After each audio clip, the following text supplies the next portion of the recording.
Hello everyone, आज है 1 अक्टूबर और आज इस वीडियो में हम बात करेंगे टीवी 18 ब्रॉडकास्ट के बारे में। देखिए, टीवी 18 का जो शेयर है वो काफी बड़ी गिरावट दिखा चुका है और अब धीरे धीरे ये ऊपर उठने की कोशिश भी करता हुआ नजर आ रहा है। वीडियो में हम इसके बारे में बातचीत भी करेंगे, लेकिन उससे पहले अगर आपने अभी तक चैनल को सब्सक्राइब नहीं किया है तो प्लीज अभी इसे सब्सक्राइब कर लीजिए, क्योंकि आगे भी बहुत सारे वीडियोस हैं जो वो काफी ज्यादा हेल्प करेंगे। तो टीवी 18 ब्रॉडकास्ट की अगर हम बात करने जाए तो 37 रुपीज का ये शेयर है और अगर आप देखोगे तो एक महीने में ये 9% तक टूटा जरूर था। 45 रुपीज से टूट कर ये 36 पे गया, लेकिन अब धीरे धीरे एक ऊपर उठने की कोशिश कर, एक सपोर्ट बनाने की कोशिश कर रहा है।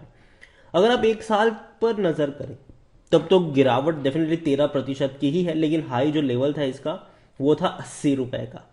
देखा जाए तो उस लेवल से लेकर अब तक हमें यहां पर कम से कम 60% की गिरावट देखने को मिल चुकी है। इससे पहले भी 35 रुपए पर गया था, वहां से बाउंस बैक कर लिया, वापस अब टूट रहा है। और मैंने पहले भी कहा था कि मुझे ये शेयर जिस प्राइस पे अभी ट्रेड करा है वहां पर अट्रैक्टिव लगता है, अभी भी मुझे ये अट्रैक्टिव लगता है। ये उसके कुछ रीजंस भी है जो मैं आपको इस वीडियो में बताऊंगा, लेकिन साथ में ये भी समझना होगा कि कहां तक अट्रैक्टिव रहेगा। अगर ऐसा नहीं होना चाहिए कि 40 के ऊपर चला गया फिर भी आप खरीदारी कर रहे हो, ठीक है, ऐसा बिल्कुल भी नहीं होना चाहिए। टीवी 18 ब्रॉडकास्ट के बारे में देखें तो इसका जो मालिकाना हक है वो डेफिनेटली मुकेश अंबानी जी के पास है और यहां पर कंपनी मिड कैप है। 6500 करोड़ का इसका मार्केट कैप है। वॉल्यूम इसका 45 लाख के आसपास का भी देखने को मिल रहा है। और इतना ही नहीं, अगर हम नजर करें कंपनी के परफॉर्मेंस के ऊपर तो लास्ट क्वार्टर काफी खराब रहे थे। 1265 करोड़ का इनका रेवेन्यू हुआ था, जो कि देखा जाए तो 15% कम है मार्च के रेवेन्यू से। 1500 करोड़ का देखने को मिल रहा था और सबसे ज्यादा खराब इनका जो परफॉर्मेंस था वो प्रॉफिट में था। मुश्किल से 34 करोड़ का ही इनको मुनाफा हो पाया, जबकि इससे पहले कंपनी 100 करोड़ का क्वार्टरली प्रॉफिट करती थी। तो जाहिर सी बात है इनके रेवेन्यू में गिरावट है, प्रॉफिट में गिरावट है। लेकिन आने वाले जो कुछ क्वार्टर्स होंगे वहां पर इनके प्रॉफिट और रेवेन्यू दोनों में ही आपको बढ़ोतरी थोड़ी बहुत ही सही लेकिन देखने को मिल सकती है। देखो, कोविड में बाजार में डेफिनेटली उतनी ज्यादा पंपिंग नहीं थी, लेकिन अब मतलब खास करके प्रॉफिट की मैं बात कर रहा हूँ, ठीक है, वो नहीं था, लेकिन धीरे धीरे अब वो लौट रहा है। और सबसे जो बेहतरीन चीज है टीवी 18 और नेटवर्क 18, देखो नेटवर्क 18 इनकी पेरेंट कंपनी है और इसका शेयर भी 65 रुपए के आसपास ट्रेड कर रहा है। सबसे बड़ी यहां पर चीज है वो ये लग रही है कि मुझे इलेक्शन जो आने वाले हैं, गुजरात इलेक्शन है, फिर भैया लोकसभा इलेक्शन आने वाले हैं और ऐसे में जो सरकारें हैं वो भैया न्यूज चैनल्स पर और भी कई चैनल्स हैं जहां पर आने वाले दौर में बहुत ही ज्यादा स्पेंडिंग करते नजर आएंगे। एडवर्टीजमेंट से रेवेन्यू जो है वो बढ़ने वाला है। इन जितनी भी न्यूज चैनल्स है और बाकी की जो डिजिटल चैनल्स है वहां पर एडवर्टीजमेंट रेवेन्यू बढ़ने वाला है सबका। यहां पर अगर आप देखोगे तो प्रमोटर के पास 60% की होल्डिंग है, 10.25% एफआईसी के पास है, 1.63% म्यूचुअल फंड्स के पास है और यहां पर नेटवर्क 18 इनके प्रमोटर्स है, ठीक है, और 51.17% की होल्डिंग उन्हीं के पास है, एक भी शेयर गिरवी नहीं है। और नेटवर्क 18 का मालिकाना हक भैया मुकेश अंबानी के पास है। तो इनडायरेक्टली अगर हम कह सकें दोनों ही कंपनी अगर आप देखो तो मुकेश अंबानी कंट्रोल करता है, चाहे नेटवर्क 18 हो या टीवी 18 हो। यहां पर अगर आप देखोगे तो डिविडेंड तो पे नहीं कर रहा है टीवी 18। टीवी 18 के बारे में देखा जाए तो भैया टीवी 18 में इनके रेवेन्यू पे देखोगे तो ऑलमोस्ट स्टेबल है, पिछले कुछ सालों से ऑलमोस्ट स्टेबल है। हालांकि 2019, 20, 21 और 22 के स्टेबल है, 18 में तो काफी कम था। प्रॉफिट अगर आप देखोगे तो प्रॉफिट इनके काफी अच्छे बढ़ते नजर आए हमें। 175 करोड़, 377 करोड़, 685 करोड़, 872 करोड़। और अभी हालांकि पहले क्वार्टर में काफी कम है, लेकिन आने वाले क्वार्टर्स में शायद ये और बढ़ते नजर आ सकते हैं, कंपनसेट करते नजर आ सकते हैं। टीवी 18 ब्रॉडकास्ट के बारे में देखें तो खरीदारी करने का सही मौका है, शायद ओवरबॉट जोन में नहीं, कोई भी रेड फ्लैग नजर नहीं आ रहा है। डिविडेंड तो ये पे ही नहीं करा है और देखिए लॉन्ग टर्म में पैसा नहीं बना है। अगर आप मैक्सिमम ग्राफ देखोगे तो 54% की गिरावट है। 2007 में शेयर 80 रुपए का था और 2008 में ये पहुंच गया था 200 रुपए पर। टूट के बिखरा, तेजी बनी, टूट के बिखरा था, 20 रुपए तक भी गया था 2012 में। वापस बहुत बड़ी तेजी देखने को मिली यहां पर 2018 से, लेकिन 18 से 20 का वक्त वापस खराब रहा, वापस बहुत बड़ी तेजी बनी, वापस अभी नीचे की तरफ टूट रहा है।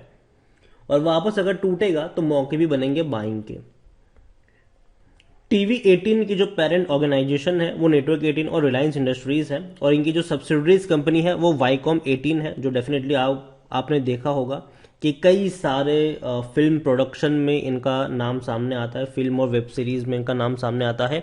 ई टीवी नेटवर्क जो है वो भी इन्हीं की सब्सिडरीज कंपनी है। डिजिटल 18 मीडिया ये भी इन्हीं की कंपनी है, और भी कई सारे हैं। ये जो मनी कंट्रोल हम यहाँ पर देख रहे हैं भैया, वो भी इन्हीं का है, ठीक है। इसके अलावा और भी कई सारी चीजें हैं जो ये कंपनी मैनेज करती है। इनके कलर्स की अगर हम बात करें, कलर्स चैनल अगर आप देख लो तो हर रीजनल लैंग्वेज में कलर्स हैं। एमटीवी की बात करना जाए तो बहुत सारी चीजें जो ये ग्रुप जो है नेटवर्क 18 और टीवी 18 जो मैनेज कर रहा है। और आने वाले दिनों में बीच बीच में कभी खबरें भी हमें देखने को मिलती थी कि भैया सोनी के साथ डील हो रही है, टाइम्स के साथ डील हो रही है, लेकिन ऐसा कुछ हुआ नहीं। लेकिन अगर फ्यूचर में ऐसा कुछ हो जाता है, हालांकि जिनकी पॉसिबिलिटीज है, आगे भी है, जिस तरीके से हमने एनडीटीवी में बहुत बड़ा खेल होते देखा, हो सकता है कि आने वाले दिनों में और बड़ा डील बाकी कंपनियों में भी देखने को मिले जो जो अच्छा परफॉर्म कर रहे हैं। तो देखो, टीवी 18 मैं ये नहीं कह रहा हूँ कि बहुत बेहतरीन कंपनी है, लेकिन हमें समझना होगा कि टीवी 18 और नेटवर्क 18 दोनों का मिलाकर है। जितने भी अगर हम न्यूज चैनल्स की बात करें, वेब पोर्टल्स की बात करें, एंटरटेनमेंट चैनल की बात करें, मूवी प्रोडक्शन की बात, कुछ सब कुछ मिलाकर है, ठीक है। और यहाँ पर टीवी 18 स्पेसिफिकली अगर हम बात करने जाए तो डेफिनेटली मैं मान दूंगी कि कंपनी अच्छी है, लेकिन कहाँ पर, जब ये सस्ता हो। महंगा हो तब यहाँ पर नहीं पड़ना चाहिए, पहली चीज। यहाँ पर अगर आप देखो तो अच्छी खासी होल्डिंग प्रमोटर के पास है, म्यूचुअल फंड के पास भी है, डोमेस्टिक वालों के पास उतनी बड़ी होल्डिंग नहीं, लेकिन एफआई के पास बहुत बड़ी होल्डिंग है।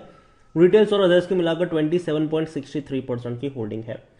ओवरऑल टीवी 18 ब्रॉडकास्ट अभी के लिए मैं इतना ही कहूंगा कि खरीदारी करी है तो बने रहिए, और यहां से जब भी ये टूटेगा थोड़ी थोड़ी क्वांटिटी खरीदने के मौके बनेंगे।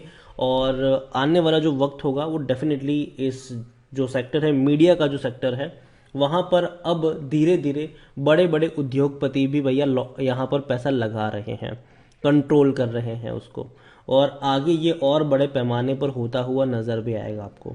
तो पैसा आएगा यहाँ पर, कुछ छोटी मोटी डील भी आपको होती नजर आएगी यहाँ पर बीच बीच में।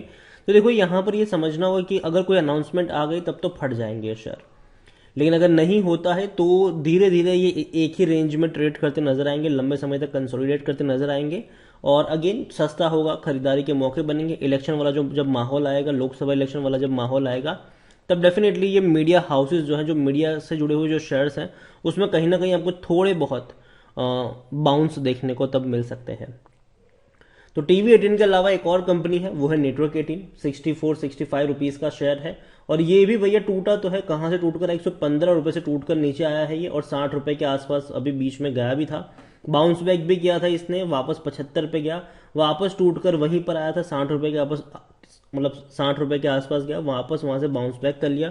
इससे पहले भी 60 रुपए का रेंज मुझे अच्छा लगता था, मैं अभी भी कहूँ कि मुझे हाँ 60 रुपए का रेंज अच्छा लगता है। और अगर आप चाहते हैं कि नेटवर्क 18 के ऊपर मैं एक डिटेल वीडियो लेकर आऊं तो कमेंट में नेटवर्क 18 जरूर लिखेगा, जितनी ज्यादा कमेंट आएगी उतना जल्दी वीडियो आएगा। तो वीडियो को यहीं पे एंड करूंगा, पसंद आया हो तो लाइक करो, शेयर करें, चैनल पर अगर पहली बार आए तो प्लीज सब्सक्राइब करें, और टीवी 18 के बारे में आप क्या सोचते हैं वो भी आप मुझे कमेंट में लिखकर बता सकते हैं। Thank you.